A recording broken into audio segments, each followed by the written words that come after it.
देखिए, एक साहब हैं जिन्होंने मेरे पास वीडियो भेजी है मोहम्मद अली फैज़ी साहब की। जो मोहम्मद अली फैज़ी साहब ने वीडियो के अंदर कहा है, बताया है, अगर वाक़ई ऐसा है, तो नेपाल जलसे के अंदर जो कमेटी वालों की हरकत रही है और कमेटी वालों का जो बर्ताव रहा है, ये यकीनन मज़म्मत के लायक है। कोई भी शायर, कोई भी ख़तीब या कोई भी जलसे में जिसको आपने दावत दी है, वो आपके यहाँ गया है, आप उसकी मेहमान नवाज़ी कर रहे हैं।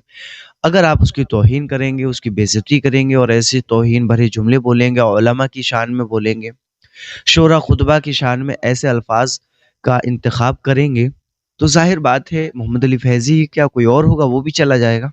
इससे पहले मैंने 1-2 क्लिप्स डाली हैं जिसमें मैंने दोनों चीज़ों को डिफ़ाइन करने की कोशिश की है, लेकिन अब ये वीडियो क्लिप जो भेजा गया है मुझे, लेटर लगभग पौने 11 बजे चंद लड़के आए और बोले मोहम्मद अली भाई स्टेज पे चलना है। अच्छा मौलाना, एक बात और जरूरी बताना समझता हूँ, मौलाना तबरेज साहब ने मुझसे ये कहा था जलसे में स्टेज पे जाते वक्त कि मोहम्मद अली भाई आप सोइए, अब जब आपको जाना होगा तो मैं ही आऊंगा लेने के लिए और जब मैं ले जाऊंगा तभी आपको जाना है। ये बात सही है। और उन्होंने इस बात का एतराफ भी अपनी रिकॉर्डिंग में जो उन्होंने वीडियो बनाई है, बयान दिया, उसमें ये कहा है कि मैंने उनसे कहा था, तो उन्होंने ये बात मुझसे कही। अब वो चंद लड़के आए और उन्होंने कहा मोहम्मद अली भाई चलना है। मैंने कहा, बोले स्टेज। मैंने कहा भाई अभी इश्तियाक ने ना नात पढ़ी है, ना मौलाना फैजान की तकरीर हुई है, ना मुफ्ती रफीक साहब का बयान हुआ है, मुझे लास्ट में पढ़ना है, अभी काफी टाइम है, पौने 11 बज रहे हैं, अभी क्या करोगे ले जाके, मुझे सो जाने दो। खैर वो चले गए। फिर 10 मिनट के बाद कुछ लोग आ गए, उनको भी समझाया, वो भी चले गए। फिर 10 मिनट के बाद कुछ लोग आए, फिर आए तो उन्होंने अब गेम यहीं से शुरू हुआ। उन्होंने कहा कि हजरत चलिए। मैंने कहा भाई मेरी 2 साल पहले तबीयत खराब हुई थी और मैं तब से बहुत एहतियात के साथ सफर भी करता हूँ, कोशिश करता हूँ जहां वादा करूँ वहां पहुंचूं, और आ गया हूँ, तो अब थोड़ी देर और आराम कर लेने दो। उस वक्त तक भी इश्तियाक माइक पे नहीं गए थे।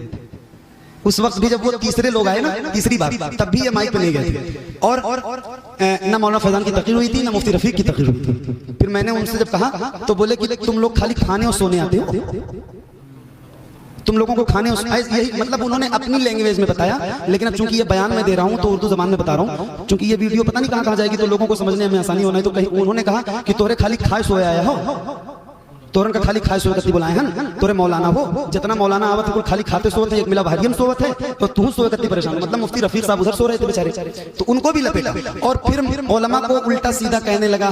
बोले हमारी चले तो हम तुम लोगों को बुलाए ना, तुम लोगों को बुलाते हैं, अरे हमारी चले तो हम ईशा से लेके फजर तक तुम लोगों को बिठाएं, पैसा देके बुलाते हैं, ये करते हैं, पता नहीं क्या समझते हो तुम लोग, मतलब तरह तरह की बातें। तो अब इस तरह की बात आप बताओ कि आप अगर किसी के हम मेहमान बन के जाओ और कोई मेजबान आपसे कहे कि खाली खाने सोने आए हो तो क्या करोगे? फैसला करके बताना। कोई गैरतमंद इंसान तो नहीं रुकेगा यार, खाली पैसे के लिए नहीं जाता हूं, सिर्फ पैसा नहीं चाहिए होती है, इज्जत भी चाहिए होती है। और मेरी नजर में अगर पैसा बड़ा होता तो मैं कल की महफिल पढ़ के आता, पैसा लेके।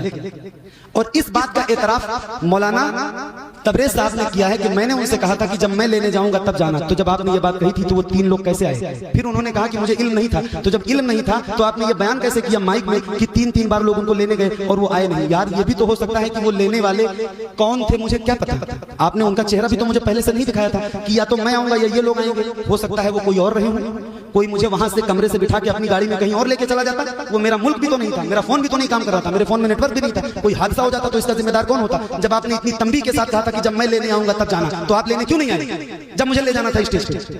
आप लेने आते ना। अब लोग कहते हैं कि आपको मौलाना से बात कर लेनी चाहिए। मैंने उनसे कहा कि मौलाना तबरेज साहब को बुलवा दीजिए। उन्होंने कहा था जब मैं लेने आऊंगा तो बोले तबरेज कौन है? बोले तबरेज कौन है? जलसा हम करें, चंदा हम करें, कमेटी हमारी है, तबरेज कौन है?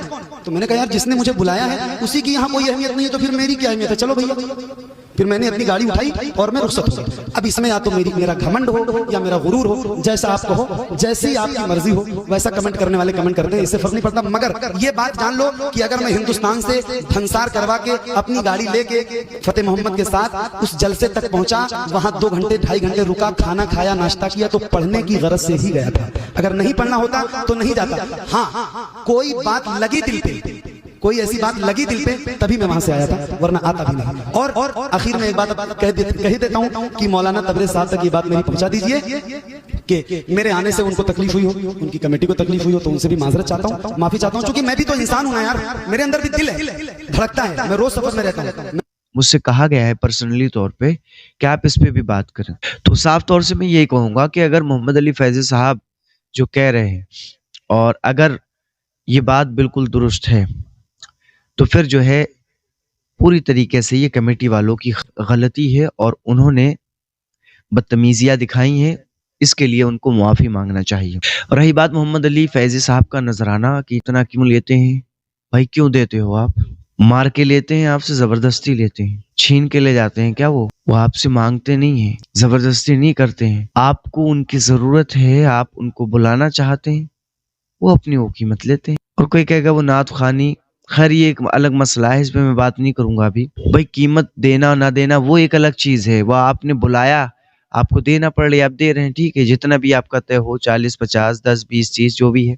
फिर ये कहना कि भाई इतने पैसे ले रहे हो, खा रहे हो, सो रहे हो, ये क्या तरीका है भाई? मेहमान आएगा तो वो खाएगा भी, सोएगा भी, इंसानी फितरत है, तकाज़ा है। तो कमेटी वालों से गुज़ारिश करूँगा कि ऐसे बेबुनियाद इल्ज़ामात लगा कर के किसी को बदनाम ना करें। जलसे में लोगों को लग रहा था, मुझे खुद लग रहा था कि भाई मोहम्मद अली फैज़ी साहब की गलती है, क्यों चले आए? लेकिन अब देखने के बाद में ये चीज़ मैं इसलिए एक्सप्लेन कर रहा हूँ कि मुझसे कहा भी गया है। दूसरी चीज़ ये कि अगर कमेटी वाले हक पर हैं, तो वो जो है मोहम्मद अली फैज़ी साहब से बात कर लें या मोहम्मद अली फैज़ी साहब की बात का जवाब दें फिर जो उन्होंने ये कहा है। अल्लाह हमें ऐसे मामलात से महफूज़ फरमाए।